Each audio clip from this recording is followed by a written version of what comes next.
So that's how I turned this trade from a 1-to-1 risk reward to an infinite risk reward, no risk, full reward. Hey everyone, welcome back to another daily recap.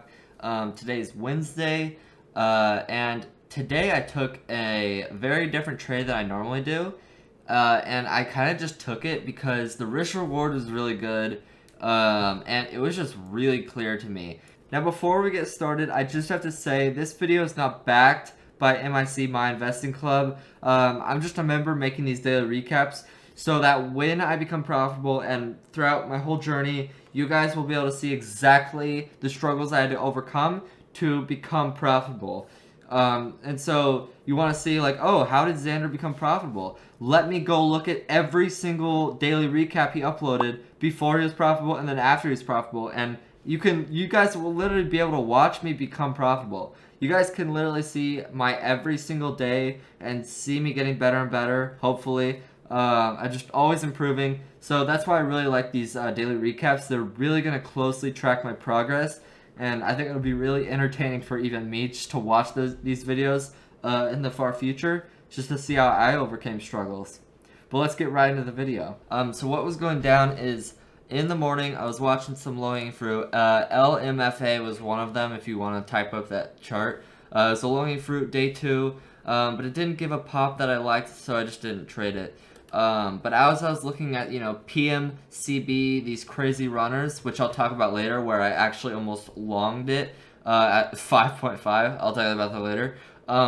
I peeked over at the side of my screen where I had typed up some other dead tickers. As you can see, this was pretty much dead pre-market. And so I saw this, and it was right at outer lines, and right at previous high day, and it was kind of just hovering around here. And as I was looking at it, VWAP was right here. Let me turn on VWAP. VWAP was right there, so I was like, you know what? A lot of the time, especially because we're at outer lines, I see a lot of the time that when we're just hovering VWAP on the top, I feel like we can easily trap longs and we can stuff or go below.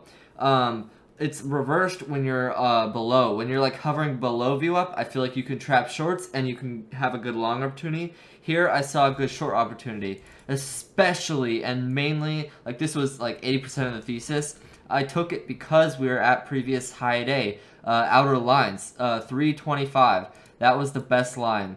Now I think I kind of FOMO'd this. So basically I was watching it right here. It had just kind of stuffed to break out at 325. So I was like, ooh, okay, that's really good. And then I put my order out at 323. And then we had this, it looked like it was about to just be done. But then it kind of popped a little bit and I said, okay, there we go. So I just got in at 319.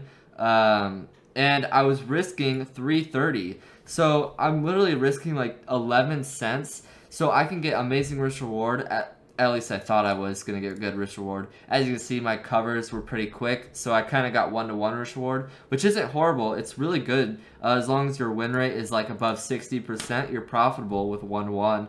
But yeah, I covered quickly. We'll talk about more about the covers. But yeah, that was the thesis. Outer lines, previous high day, hovering VWAP, looking like we're about to stuff.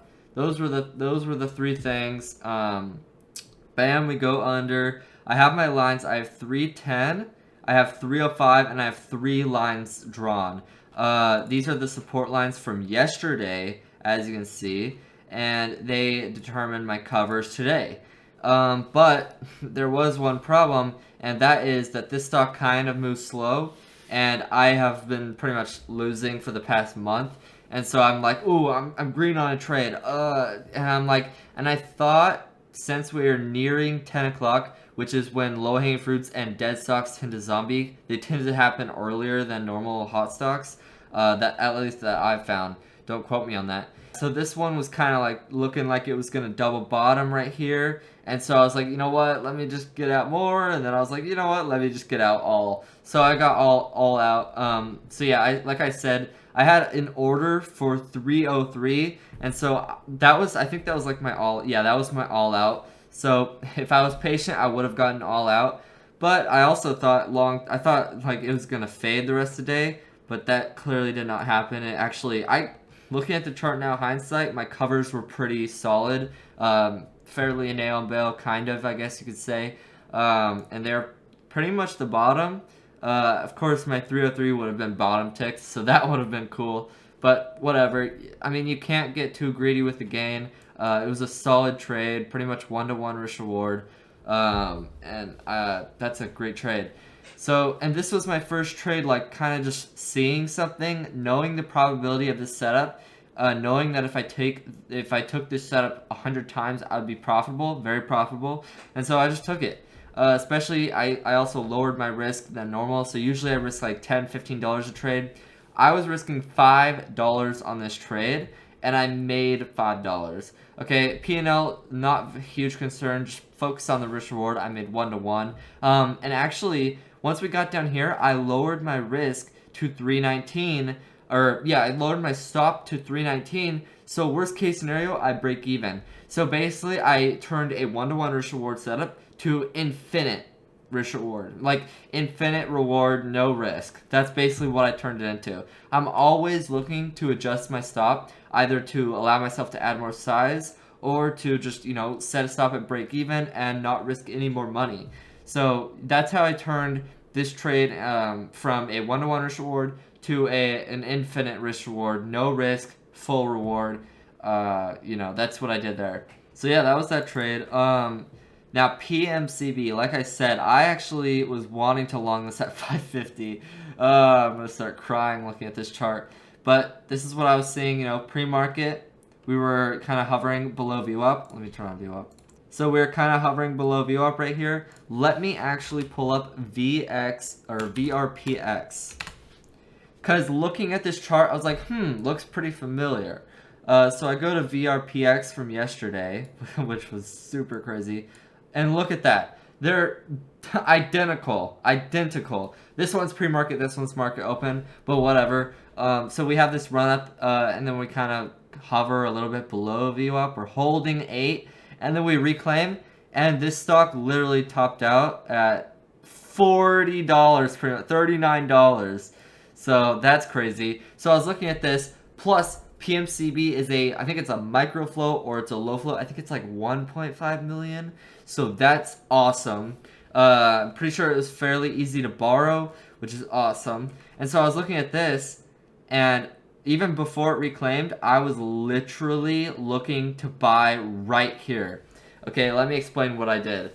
Since I have TZ, my shorting brokerage, I don't long on that brokerage because I don't want to waste short day trades, which shorting is my main bias. If I long, it's because I really see a good opportunity and I just want to take it. And so I go to my only other brokerage, which is Robinhood, which I use for investing. So I go to that brokerage and I find that I have 19 cents in buying power because I've been buying the dip as the market has been dipping. So what I do is go to my bank account, see that I am cash broke. I literally have $16 in my bank account right now, over thousands invested, but I have $16 in my bank account, and my YouTube Premium subscription is due today, and that's $12. So, but what happened first was I withdrew $10, and then I had my order at like 40, and it never really dipped down. Well, I mean, I think it was like right here. I had my order at 40. It never dipped down, so I was like, oh shoot, I'm gonna miss it, FOMO. And so I canceled that. I put in my order for $5.55, and the stock teleports right over my order, and I didn't get executed, and look at that. And the reasons I had such high conviction on this was low float, very similar to VRPX, and VRPX did just happen, so there's a lot of longs, really just like hoping that that another VRPX is going to happen. Double their money, triple their money, which this would have done. It went from 5 to 10. Actually, like it was literally like under $4, so it almost tripled probably. But anyways, that was my thesis on this setup. I probably would have sold before the open, maybe. I probably would have sold somewhere here, so I'm not holding and hoping. I'm not going for $10. I'm not going for double the money. I'm just taking a quick profit. But after I missed my order, I was like, oh shoot, okay. Well, I remembered I had my subscription, my YouTube subscription due today. So I checked and found out, oh shoot. So I canceled my withdrawal. So that was the whole situation. I'm literally cash broke. But I am getting paid in 2 days. But I'm probably going to become cash broke right away again because I'm really hoping that Tesla and some other stocks I'm watching like Corsair stay low and don't reverse because I'm really wanting to start buying them again. I'm just really buying a lot in this market. But I also have, a lot of cash, 4,000 in my day trading brokerages waiting to invest that when the total market has a huge crash, maybe like 20%, then I'll buy in to safe stocks like QQQ, VOO. But anyways, enough about investing. Those will be in other videos. But I mean, that was my trade. Those were my trades. That was the recap. BWAY was another one. Look at this death candle actually. Bam, had a tiny bounce and it continued to fade more. So there's a death candle. That's pretty nice. And of course I'm at school at that time, so I can't trade anything like that. And it's at zombie hours, so I'd be a little hesitant. I don't know if I would have traded this. I don't know. Probably not, just because of how much I've lost with death candles in this market. But a death candle like this, I think it's very nice. Like compared to the ones I did before. Like, look, this is what I would have played if I was still playing death candles. I would have been like, oh my gosh, this is nice. And then look, boom, it continues to go. So you gotta wait for the massive death candles, or just don't play them at all until they start working. Because I think in a normal market, a death candle like this would work. Especially, like, look at the... Oh, wait. Yeah, especially because, like, the volume... Well, the volume wasn't very good on that one. But the main thing... Let me just talk more about this, actually. This death candle specifically, I can see why it failed. And that's because it did not break this 8.5 support. So you've got to see that a lot of longs are longing, let's just say like there's longs here, there's longs here. Every long is above water pretty much over 8.5 because I'm guessing that anyone that longs is gonna have a stop at 8.5 or below 8.5.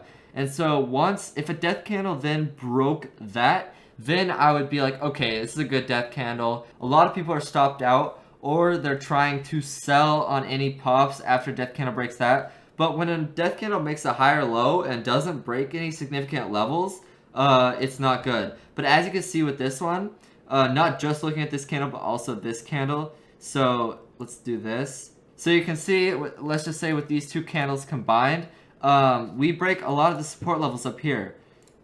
Probably like, the 950 support level, the 960, 970, like a lot of longs are up here, and once this thing breaks, they're trapped. They're probably going to sell into a pops. But you have to keep in mind, before you get into a trade, think, if I lose, what will my reason for the loss be? I kind of think of that ahead of time. And with this one, if it reclaimed, I would have said that's because a lot of shorts are probably trapped in this area,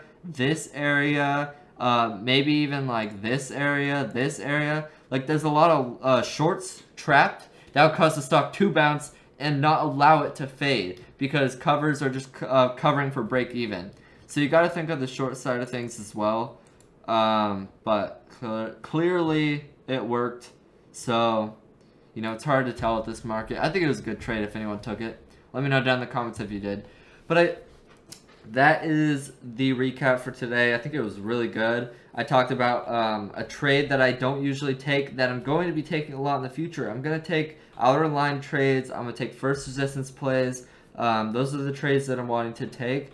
And then I also go over a long opportunity that I saw. When I see a stock that is not a short at all, I like to long. When I see it, I'm going to start longing a lot more, especially when the market starts heating up. I'm going to start throwing out some longs here and there. Not taking it too serious. Of course, I'm risking like such a small amount, especially like just starting out. But if I start seeing that my long picks are really good, I'll start sizing up. And maybe I'll put some money into an E-Trade account or something. But currently I want that money to be invested while the market is dipping. But anyways, I'll see you guys in the next one. Please like and subscribe because it really helps out the channel, because I think these videos will help. Once I become profitable, you'll be able to see my whole process on how I became profitable. And I think these videos are going to really help. So I'll see you guys in the next one. Peace.